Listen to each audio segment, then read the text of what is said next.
Laymen's evangelical fellowship స్థాపకులు దానియేలు గారు 62వ సంవత్సరం ఆగస్టు 8వ తేదీన చేసిన ప్రసంగము.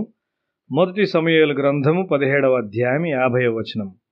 దావీదు ఫిలిష్తీయుని కంటే బలాఢ్యుడై ఖడ్గము లేకయే వడిసెలతోనూ రాతితోనూ ఆ ఫిలిష్తీయుని కొట్టి చంపెను. ఇదెంతో ప్రమాదముతోనున్న క్లిష్టమైన పరిస్థితుల్లోనున్న యుద్ధం. అయితే దావీదునకు ఖడ్గము లేకుండట వింతగా ఉన్నది. మరి ఏ యుద్ధ భూమిలో ఈ విధమైనటువంటిది చెప్పబడలేదు. దావీదు చేతిలో ఖడ్గము లేదు. సౌలు తన సొంత ఆయుధములతో అతన్ని సిద్ధపరచుటకు ప్రయత్నించాడు. 38, 39 వచనాల్లో అది మనం చూస్తాం. అయితే అవి దావీదునకు సరిపోలేదు. దావీదు తన చేతిలో ఖడ్గమును కలిగి ఉండలేదు. అయితే అతడు తన నోటిలో దేవుని వాక్యమును కలిగి ఉన్నాడు. సున్నతి లేని ఈ ఫిలిష్తీయుడు ఎవడు? జీవము గల దేవుని సైన్యములను గొల్యాతు ఎదిరించాడు కాబట్టి అతడు అభ్యంతరపడినాడు. మనము కూడా అట్లే భావించవలసి ఉన్నాము. అన్యులు దేవుని ఎదిరించినప్పుడు మనము అట్లే భావించవలసి ఉన్నాము. సింహము మరియు ఎలుగుబంటి వచ్చినప్పుడు దావీదునొద్ద ఖడ్గము లేదు. అయినప్పటికీ అతడు వాటిని చంపివేశాడు. ఈ ఫిలిష్తీయుడు వాటి వంటి వాడే అని చెప్పాడు. అతనికి ఈ విశ్వాసం ఎక్కడి నుండి వచ్చింది? మోయాబీయురాలైన రూతు నుండి. ఆమె నయోమి జీవితమును గమనించింది.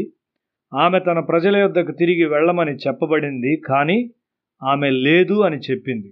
నయోమి భర్త మరియు ఆమె 2 కుమారులు చనిపోయారు. ఇంత జరిగిన నయోమి దేవునిలో విశ్వాసము కలిగి ఉండినది. రూతు దాన్ని పరిశీలించింది. మోయాబు స్త్రీలలో అది ఆ విధంగా ఉండదు. నేను బాలునిగా ఉన్నప్పుడు భర్తలు లేక కుమారులు చనిపోయినప్పుడు నిరాశతో ఏడ్చే హైందవులను నేను చూస్తూ ఉండేవాణ్ణి. అయితే క్రైస్తవ గృహాల్లో అది అట్లుండదు. దేవుని యొక్క నీతి న్యాయములను గూర్చిన గ్రహింపు నయోమిలో ఉన్నది. ఆమె ఇంకా దేవుణ్ణి ప్రేమిస్తూ ఉన్నది. కాబట్టి తన సొంత ప్రజల మధ్య ఉండుట కంటే నయోమితో ఇశ్రాయేలీల మధ్య ఉండుట మంచిదని రూతు తలంచింది. విశ్వాసములో చాలా ఆకర్షణీయమైన అందమున్నది. మన విశ్వాసము ద్వారా మనం ఇతరులను ఆకర్షిస్తాము. నిరీక్షణ లేని పరిస్థితిలో క్రీస్తు యొక్క నిరీక్షణ సజీవంగా ఉంటుంది. రూతు ఒక తల్లిగా తయారైంది. నయోమి ఒక నాయనమ్మగా తయారైనది. నిరీక్షణ లేని స్థితిలో విశ్వాసం ఉన్నప్పుడు అక్కడ నిరీక్షణ ఉంటుంది. రూతు జీవితమును ధ్యానించినప్పుడు నేను చాలా సత్యాలను నేర్చుకుంటూ ఉంటాను. ఓబేదునకు యెషై పుట్టాడు. యెషై యొక్క చివరి కుమారుడు దావీదు. విశ్వాసము ఒక ఇంట్లో ప్రారంభమైతే అది వృద్ధి చెందుతూనే ఉంటుంది అని జ్ఞాపకం ఉంచుకో. ఒకరి నుండి మరి ఒకరికి అది వెళ్ళుచున్నప్పుడు అది ఒక ఉన్నత స్థాయికి చేరుతుంది. దావీదు చాలా ఉన్నతమైన విశ్వాస స్థాయికి చేరాడు. యెషై గృహము ఒక మంచి గృహమై ఉండి ఉంటుంది. దావీదు చిట్ట చివరి కుమారునిగా తన తల్లి యొద్ద నుండి చాలా విషయాలు నేర్చుకొని ఉంటాడు. చిన్నవారు ఎట్లు నేర్చుకుంటారో మనకు తెలియదు. నా ఇంటిలో నేను అందరిలో చివరివాడను. కూటములలో మధ్యరాత్రి వరకు నా తల్లిదండ్రులతో మెలకుగా ఉండేవాడను. మేము దేవుని వాక్యాన్ని వినేవారం. నేనెంత అర్థం చేసుకున్నానో నాకు తెలియదు. అయితే అది దేవుని పట్ల భయము మరియు గౌరవం ఉండు వాతావరణము. మన విశ్వాసం యొక్క అభివృద్ధికి ఇవి దోహదం చేస్తాయి. దావీదునకు ఖడ్గము లేదు. అయితే ఖడ్గము అతని హృదయంలో ఎదుగుచున్నది. ఆ ఖడ్గము శక్తివంతమైనది.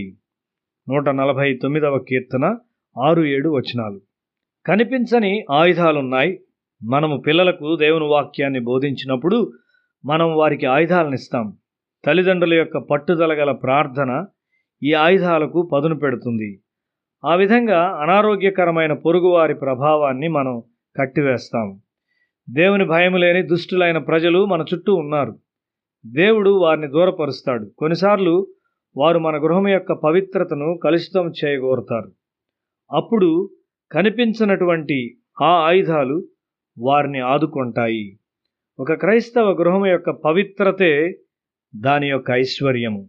ఎంత ఖర్చైనా దాన్ని భద్రపరచవలసి ఉన్నావు. ఉన్నతమైన సాంఘిక అంతస్తుల్లో సంచరించిన ఒక స్త్రీని నేను ఎరుగుదును. ఆమె ఒక కుమార్తెను మాత్రమే కలిగి ఉన్నది. ఆమె పట్టణం విడిచిపెట్టే సమయంలో తన కుమార్తెను క్రైస్తవ ప్రజలతో విడిచిపెట్టుటకు ఆమె ఇష్టపడేది కాదు. కానీ ధనవంతులైన హిందువుల మధ్య విడిచిపెట్టి వెళ్ళటకు ఇష్టపడుచుండేది. కుమార్తె విద్య పూర్తి చేసిన తరువాత వివాహం జరిగింది. తన తల్లి నుండి ఆయుధాన్ని ఆమె పొందుకొనలేదు. అయ్యో, ఆమె జీవితము మరియు కుటుంబము నాశనం చేయబడ్డాయి. తన మనుమలు మనమరాండ్ర కొరకైన ఆ స్త్రీ యొక్క విచారాన్ని నేను ఎరుగుదును. మన పిల్లలకు క్రైస్తవ ప్రజల యొక్క సహవాసం అవసరం. మనం ఒకరికొకరము సహకరించుకుంటూ క్రీస్తు నీతిని మన గృహాల్లో భద్రపరచాలి.